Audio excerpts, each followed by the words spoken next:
The convergence was insane. I can feel it now. What the heck? Look at you. I was telling Ian at lunch, or at breakfast, I can feel like my eyes almost vibrate on the convergent one, and I can like get the square to match up. We got to keep plugging on this. This may be the absolute thing that changes every single thing for you. Sure. Even though we're working on the other stuff, this is so problematic. Yeah. That how you were doing it, you were just doing it out of sheer willpower, but physiologically the vision was not allowing. This is a whole different person. Yeah. Right? That the short game piece. Yeah. Do you know where that lies? That lies between divergence and convergence. Sure. Right? Which is this. Yeah. And there might be some of that has nothing to do with, hey, be positive, did this, and those are all very important. But it literally could be a physiological disconnect between I'm trying to go converge, diverge, and it's conflicted. Yeah. Now it's not conflicted. Now it's a matter of learning the new you. Sure. Here, you need to leave with some type of strategy on this. Sure. It will adjust, but it will be that base, like Tracy was talking about, going in, and it was totally different because I had my routine of what I was going to do with breathing. That's some of the best golf I play is back home with my buddies, and I'm just curious what the I mean, there's got to be some sort of difference in breathing. I don't get as stressed, and I don't get those nerves, whether it's trying to make a cut or, trying to play solid on Sunday to move up the leaderboard, whatever it may be. That is definitely more stressful than it is playing with my buddies. So I'm curious maybe how that translates differently too. And so what we're going to work on here in a minute is how that it really doesn't. It's going to be that it really doesn't matter what it is. Yeah. It doesn't matter if it's the practice court or Wimbledon. Most people, you put them at Wimbledon and I'm freaking out. Yeah. Right? Yeah. We need to make it so it doesn't matter what it is. You're coming already prepared for whatever the moment might be. 100%. Okay. Yeah. And that's going to be our first part of education. Almost a second nature. Yeah. Right. It's just part of it. Yeah. It just becomes, there's no difference between me going to the range and working on 75-yard wedge shots and this. It's all under the same umbrella at this point. So he's constantly looking at the environment through your senses. That's why our sensory input has to be good. So in your case, your primary sensory input is your vision. In all of our cases, it's vision. But your vision is compromised. Yep. So that means this data is kind of blurry. Yeah. Right? Sure. So then it's coming in and the autonomic nervous system is trying to make decisions on data it can't really perceive correctly. Right? So then what it's going to do is it's going to miscalculate what it needs to do. So its job is to take energy that you're making, okay, and distribute that energy accordingly, right? So you're going from fast to slow, okay? This can happen in golf. It can happen in life all the time. So let's take a situation where we have something happen in the environment. So in a golf round, something happens. Maybe like a wind gust? Okay. Yeah. So the wind picks up. Yeah. Right. Picks up, yeah. Right. So my senses, that's like, yeah, shoot, it wasn't like this before. Yeah. Okay. So your senses do that. Then that sensory input, the autonomic nervous system says, we got a problem. Right. So it speeds you up. Right. And then it's going faster now. My heart's starting to go a little bit faster. My muscles are tightening. My pupils are changing. I'm becoming more tunnel vision, like literally in milliseconds, right? Because the wind did something, right? Yeah. So then what might be like an emotion or thought I might have based on this stress moment, because this is unpredictable. Some sort of anxiety, for sure. So there's an anxiousness, right? But the anxiousness, the thing to remember is the anxiousness, it seems subjective, it didn't come from nowhere. Yeah. It's a normal reaction to something that's not predictable, creating stress here, kicking you up to create this. Okay. So now this guy gets rolling, right? Sure. Which can further exacerbate this, right? And so now I'm out here, okay? But then I engage in a behavior that maybe I don't want to do. You know, like I overhit it or underhit it, or I do some. I thought about all that stuff, but I didn't think about trajectory. This starts happening here, and I want you to imagine this is going to be a super important visual, okay? That this is on a teeter-totter. I start pushing this way because of the what ifs, what abouts. Yeah, it is stressful, but I start to make it more. And the physiology happens, which eventually is going to lead to behavior. And then because my base is not super strong, it's not wide, it's super narrow, then what I do is I tilt. And this goes down here, and I'm now overburdened. My nervous system, my body, my adrenals, everything got completely tilted. This spot really determines how reactive all this gets. Sure. And this is why you do have moments where everything lines up and I am like, boom, you can't touch me. But if my point is very narrow, there will come a point that I can add enough that I tilt. And this is the guy that's coming into 18 and he's 2 strokes up. But the pressure of the situation, he tilts. Yeah. We're going to stop tilting. What we want to do is create a situation where you can be any place on there and it doesn't tilt. Situation can be this, or it can be, I'm so sick of this hole, I played it like 10 times, I'm like bored of this hole. And then you lose focus and it's like, how did I not par this or birdie this? I always birdie this hole, right? But you got kind of too slow because you didn't like stay engaged and it tilted into slow, not focused. This is not focused. Yeah. This is over focused. I can honestly relate, even just from Brazil last week, I can relate to both of those sides where, you know, I'll talk to my pops after the round, but yeah, I had a couple sloppy shots. Yeah. Well, that's the slow side where I just didn't quite do what I needed to do, whether it's my process or whatever it is. I got complacent and I just kind of stepped up, hit the shot, and then it turns into a bogey or a double because I was like, I mean, that's an 8-iron that I just completely mishit because I almost took it for granted, right? Exactly. But then, you know, coming down the cut line in Argentina, it's on the fast side where, you know, I make a bad swing because I get, you know, it's fast in general, but I actually do get fast with it, right? Yeah.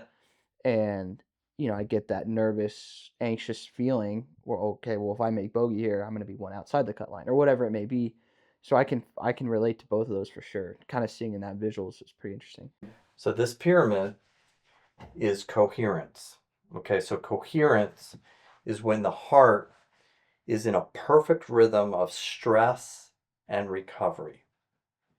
Coherence, rather than the average of this, coherence is the equaling out of, for every upbeat, I have an equal downbeat.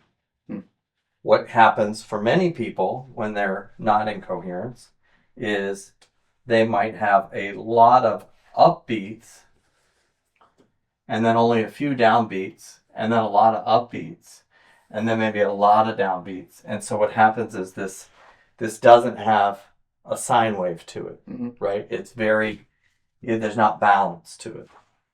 What we do physiologically that can actually, this is my internal heartbeat that's like hard to control. But guess what we have that can actually make these beats kind of equal in and out? It's our breathing. So if the breathing is consistent, then this sine wave starts to happen internally inside the heart. Okay. If the breathing's not consistent, the heart is just kind of going all over the place, and it's never equaling out the sympathetic beats with the parasympathetic beats, and that's called coherence. When that gets equal, the heart gets into this state of nothing can kind of knock it off, and that's determined by my breathing. So if I'm breathing correctly, I can have chaos going on, and it's not just my breathing. It's controlling the beating of my heart. So when I'm swinging or shooting a free throw or whatever, what I don't want to have happen is, if I can control it, I don't really want to be in this upbeat, because I was out of oxygen, and so then the heart started beating faster. I give it oxygen, and then the heart beats slower. But in this model, the oxygen's all sporadic, and so these up and down beats are very inconsistent. Like, I don't know when they're happening. I'm just breathing and doing my thing. So I could randomly here take a shot, my putt, on an upswing beat, and during that upswing beat, your body could care less about a golf ball. It has no, it's like, I got to get oxygen going because I'm low on oxygen, and so my heart's beating. And it's like, I don't care about golf. Yeah. I got to keep you alive. Then all of a sudden you give it oxygen and it starts to relax again, right? So where I want to hit is here. I want to hit when I've got, but I can't do that if I haven't made it predictable. Because I mean, I swing pretty fast, so it's, trying to time that up is interesting, just to kind of start thinking about. So yeah. When the breathing is on, my heart coherence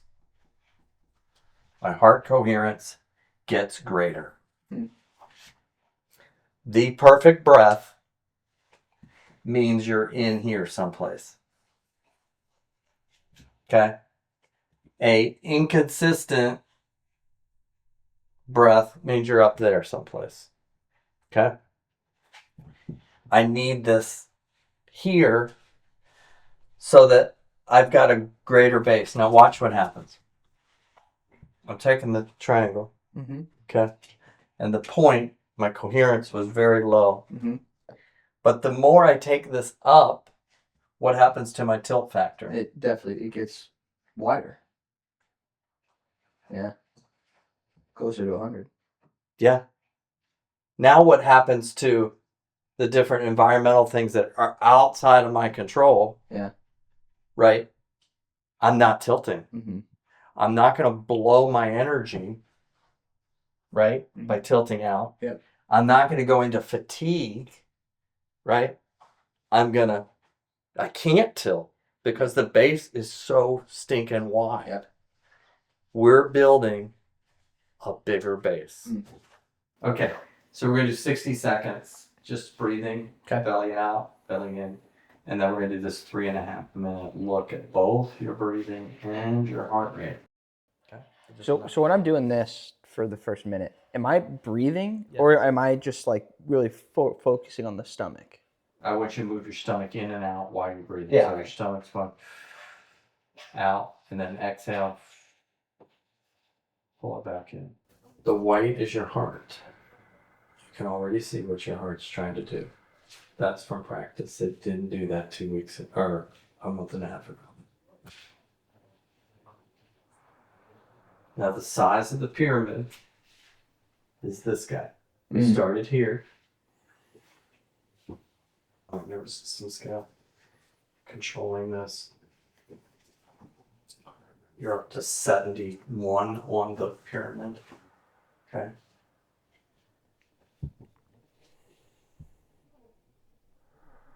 Take away, strike. Okay. It's all happening here. It's not happening here. And your heart's in line with it. We got the pyramid. I'm trying to push it up. Trying to push it up. Sure. Okay. The number one variable to pushing it up is consistency. Consistency is the jack that pushes the pyramid up into it. Yeah. Right? So I might have to breathe faster because I'm walking or whatever, but I'm still staying consistent. Mm-hmm. Weird. Well, and it's interesting. When I first started this whole thing, I could tell I was like I was trying to go as far as I could with the inhale to where, and then it was, which was obviously, and I'd noticed pretty fairly quickly that that's just not how I'm going to get a good score. No. Like you have to leave room. Yeah. It's like I can do this, but that's not what I'm looking for. I'm looking for, in order to get the consistency, I'm kind of working within this band. Mm-hmm. I'm not trying to go full throttle. Yeah. Right. Which was nice because, whenever I've, even in the past or whatever it is, box breathing, like you said, it's always been, take a deep breath, right? Well, when I think deep breath, I'm like trying to fill my lungs with as much oxygen as I can. And then I get there, I'm like, I can't get it all out almost. Yes. You know what I mean? It seems that the way we're doing it now is, it feels, again, that kind of that flowy. Yes. We can work with that. It's not like I'm out of breath. Right? No, and that's why I can walk down the course. And I can do it. Yeah.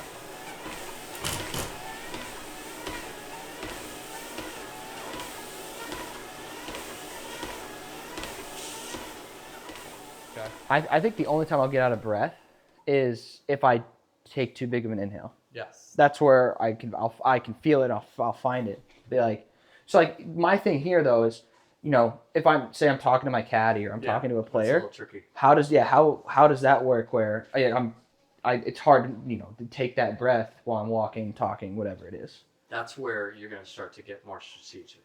Okay. So like it's more of like time and place. If I'm 100 yards from my ball, or that's when I kind of relock it in a way. Yeah. You don't. It's not meant to inhibit other things that may help you mentally, but it needs to be integrated, because the foundational component of this whole thing is that guy. Mm-hmm. We're going to finish this section out. Questions on this? No, that makes total sense. Okay. And you can take that out. Cool.